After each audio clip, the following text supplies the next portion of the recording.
Yo, what's going on with all you Birds fans? Y'all already know who it is. It be your boy, Reese Dizzle Da Great. And hey, welcome to another episode of BIRDWATCH. And hey, if you're new to this channel, and if you haven't done it by now, as always, y'all know what we gotta do. I need y'all to subscribe. Please, y'all, subscribe. Hit that subscribe button. And once you hit that subscribe button, make sure to hit that notification bell. That way, when I drop a video, you'll always be in the loop. And please share this video. Share it with your friends. Share it with other Birds fans. Share it with the enemies of the Birds. Share it with... don't share it with your kids, because you never know what's going to come out of Reese Dizzle Da Great's mouth. And on top of that, be sure, and please be sure, because if you like this content, please hit that like button, because there's something about the BIRDWATCH that you like. Now, so we done got all that out the way. I know everybody done heard. And see, me personally, y'all, I try not to get into this because, you know, I have my own personal opinion about everything that's been going on. And before we get off into the Bears game, let's talk about the latest gossip. Now, as y'all all know, M.Person went on a podcast with Von Miller, and he was asked about Jalen Hurts being the league's MVP. And of course, M.Person went ahead, got caught in the trap, and answered his opinion about our quarterback. Basically, he was saying, he was basically asked about Jalen Hurts' MVP race, and did he feel if Jalen Hurts was the MVP of this 2022 season. And he basically said something to the comment of, is it Jalen Hurts or is it the system? Basically, look at Brock Purdy and what he's doing in San Francisco. So is it Brock Purdy or is it the system? Now, a lot of people didn't take that as a slight to Jalen Hurts, because he basically also, in the same sentence, praised the Philadelphia Eagles as a whole entire team. Get it, got it. But hey, in competition, baby, there are such things called jabs and shots. And when shots are fired, you know what I'm saying? They're really shots. And then you do things by trying to clean up those shots once you realize, yeah, I took a slight at a guy. And M.Person did take a slight at Jalen Hurts. I don't care how y'all shake the stick. I don't know if anybody out there ever been insulted without being insulted, if that makes sense. Basically, you was insulted, but it wasn't a scene behind the insult, so it kind of 9/11'd you and went over your head, but you felt some type of way when it was said. This is the same incident. See, what M.Person basically is saying is this: fuck what Jalen Hurts been doing. You know what I'm saying? Because if it wasn't the whole team, he couldn't be doing it. And he's absolutely right. And let me tell you why. Because there's 11 motherfuckers on the field on offense versus 11 motherfuckers on defense. So, basically, you can't play the fucking game by yourself. So Jalen Hurts can't play the game by himself. And what makes me mad, if you was to ask that same question, let's say Jalen Hurts wasn't up for MVP and it was Joe Burrow and Patrick Mahomes. Nobody's gonna say, is it Joe Burrow or is it the system? Motherfucker, everybody has to play in the system. Michael, you playing in the fucking system. Dak Prescott playing in the system. And as a matter of fact, let's be clear. When Dallas had Amari Cooper, CeeDee Lamb, and Gallup, and Ezekiel Elliott, and all the weapons they had, and Dak Prescott was putting on a performance that he had, did anybody fucking say, is it Dak Prescott or is it the system? And nobody said, oh, he only doing this because he got all these motherfucking weapons around. It's the disrespect. And then you got this guy, C.Simms, with his stupid ass, you know.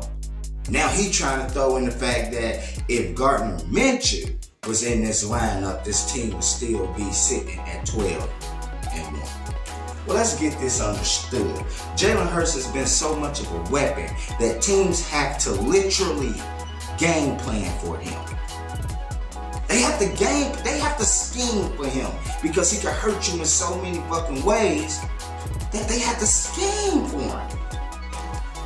Nobody have to scheme for no fucking Gardner Minshew, and that's no disrespect to Gardner Minshew because he also got the wings on his helmet too, baby, and I love him too.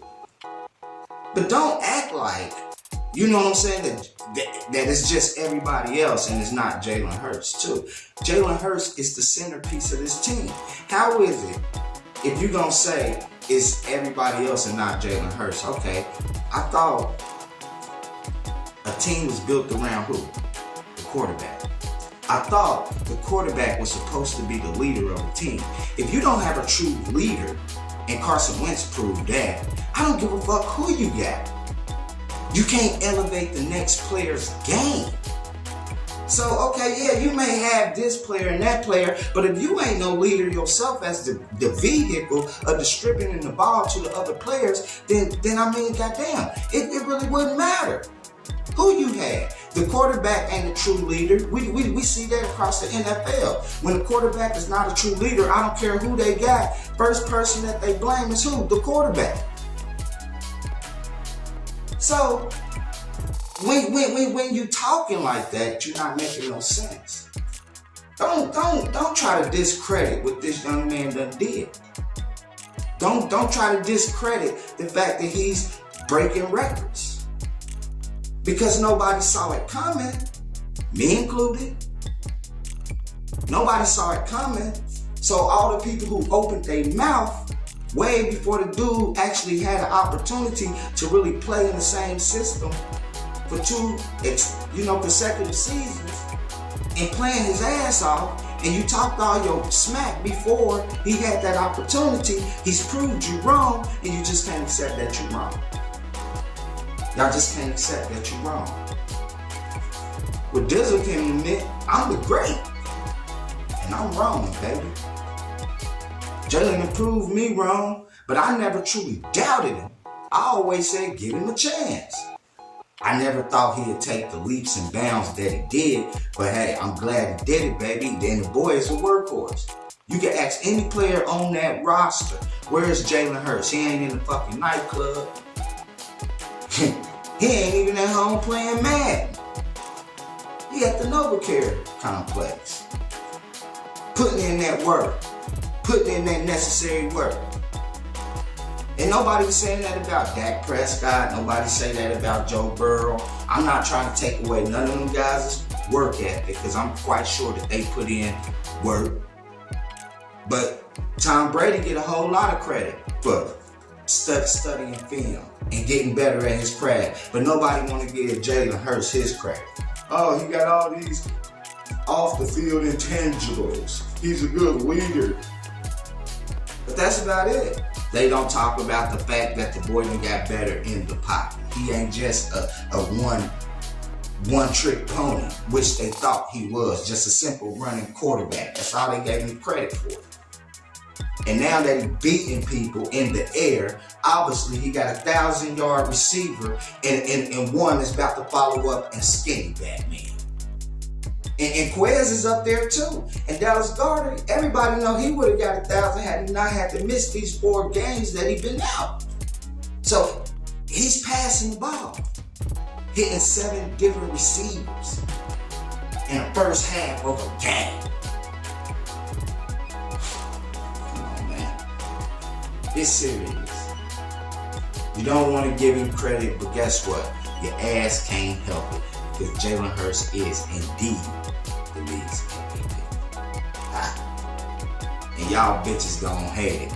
And all y'all did was just light a fire up under this team's ass. Because when you go after their leader, you fucked up. You fucked up. You was better off keeping your mouth closed. And no, it didn't have to be a crucial, disrespectful slide or jab.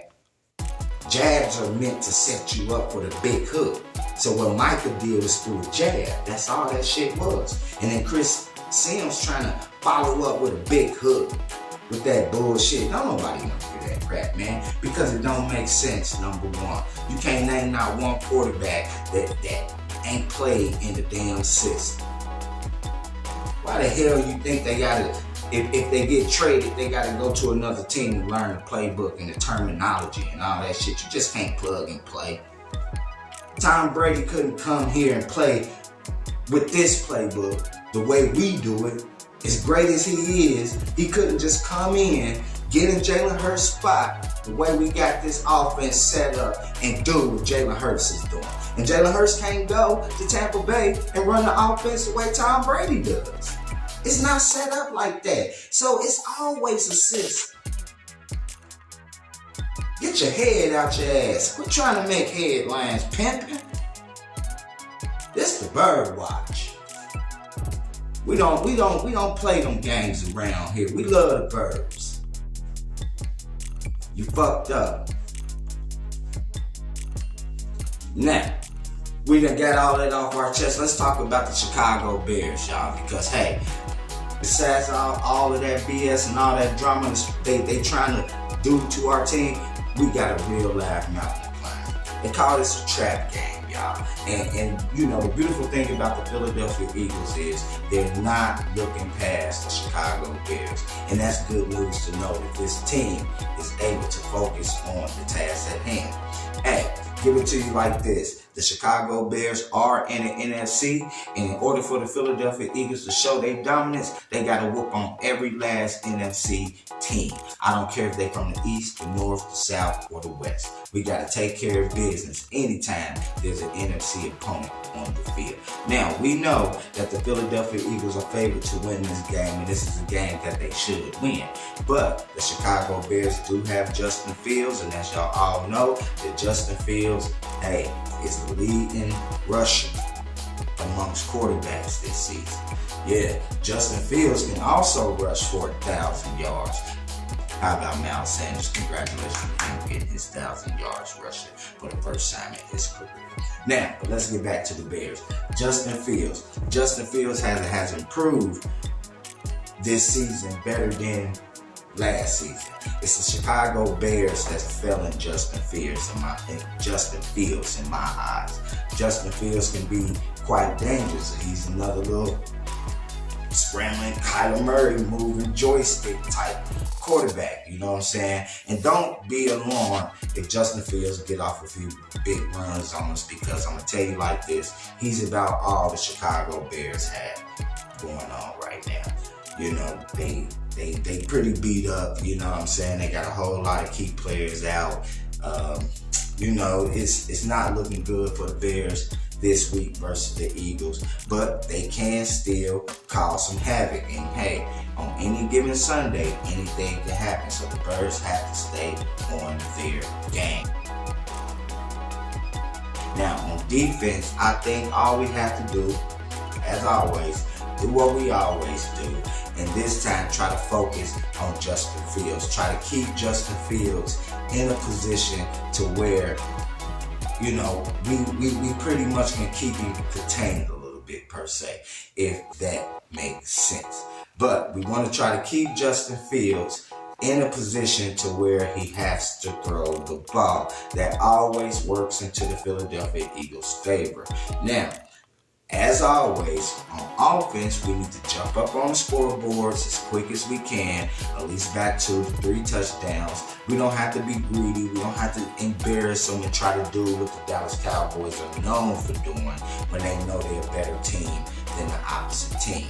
So, what we need to do is jump up on the scoreboard. I keep saying it. Get our starters out the game, which has been a good recipe for us. We know Lane Johnson, he kind of dealing with an injury. Not sure if he's going to play this week, but this is a good week for Dallas Goedert's return.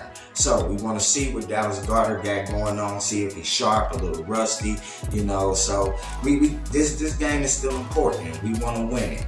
And I'm really looking for us to take care of business so we can get out the cold weather, get some of our injuries down, because we got a big game come Christmas Eve.